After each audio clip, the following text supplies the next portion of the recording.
தேசிய ஜனநாயக கூட்டணிக்கு வருமாறு திமுக கூட்டணியில் அங்கம் வகிக்கும் விசிக கம்யூனிஸ்ட் கட்சிகளுக்கு அதிமுக பொதுச் செயலாளர் எடப்பாடி பழனிசாமி அழைப்பு விடுத்துள்ளார்.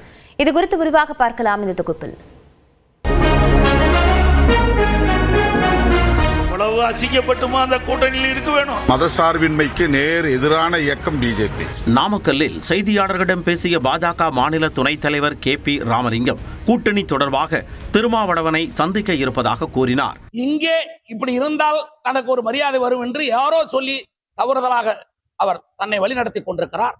ஆக அவருடைய தவறை திருத்தி இந்த அணியிலே சேர்க்கின்ற பொறுப்பெல்லாம் நாங்கள் எடுத்தாக வேண்டும். நான் அவரோடு இருந்து பேசி அவரை திருத்த வேண்டிய கடமை எனக்கு இருக்கிறது. இதற்கு பதிலளித்த விசிக தலைவர் திருமாவளவன் பாஜகவுடன் கூட்டணிக்கு செல்ல மாட்டோம் என திட்டவட்டமாக தெரிவித்தார். மதசார்பின்மைக்கு நேர் எதிரான இயக்கம் பிஜேபி. அதனால் பிஜேபி விமர்சிக்கிறோம். முடியாதுன்னு சொல்லிட்டாரே, ஏன்பா திரும்ப திரும்ப நீங்க சொல்றீங்க? நீங்களே பதில் சொல்லுங்க.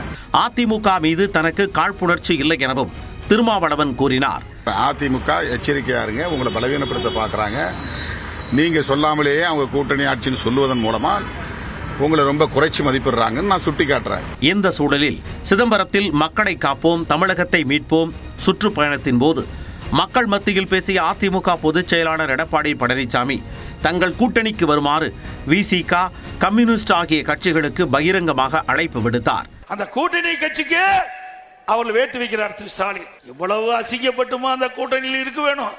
எங்க கூட்டணியில் சேர்கின்றவர்களுக்கு ரத்தன கம்பளம் விரிச்சு வரவிருக்கின்ற கட்சி அதிமுக கட்சி. EPS அழைப்பிற்கு மார்க்சிஸ்ட் மாநில செயலாளர் எதிர்வினையாற்றியுள்ளார். எக்ஸ் பக்கத்தில் பதிவிட்டுள்ள அவர் போன வாரம் கம்யூனிஸ்டுகளிடையே காணோம் என்றவர் இந்த வாரம் கூட்டணிக்கு அழைப்பதாக தெரிவித்துள்ளார். கம்யூனிஸ்டுகளுக்கு அவர் விரிப்பது ரத்தின கம்பளம் அல்ல, வஞ்சக வலை என்பதை தாங்கள் அறிந்தே வைத்துள்ளோம் என்றும் பதிவிட்டுள்ளார். ஆனால் திமுக கூட்டணியில் இருக்கும் கட்சிகள் வெளியே செல்ல வாய்ப்பில்லை என அக்கட்சியின் செய்தி தொடர்பாளர் TKS இளங்கோவன் நம்பிக்கை தெரிவித்துள்ளார். பாஜகவை ஒழித்து கட்டுவதற்கான வலிமையான கூட்டணியாக கட்டமைக்கப்பட்ட ஒரு கூட்டணியிலிருந்து கட்சிகள் எப்படி பாஜகவை ஆதரித்து அவர்கள் பக்கம் போகும்?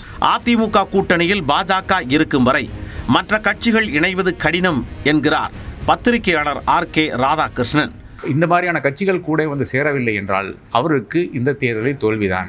அதை சேர விடாமல் தடுப்பது யாருன்னு பார்த்தீங்கன்னா பாஜக தான். பாஜக வெளியே போய்விட்டால் எத்தனையோ கட்சிகள் வர்றதுக்கான அந்த வாய்ப்பு இருக்கிறது. எப்போவாச்சு லெஃப்ட் பார்ட்டிஸ் வந்து பிஜேபி கூட ஒத்துழைச்சதாக சரித்திரம் இருக்குதா? தேர்தல் களம் சூடுபிடித்துள்ள சூழலில் அரசியல் கட்சிகளின் கூட்டணி கணக்கு மாறுமா என்ற கேள்வி எழுந்துள்ளது.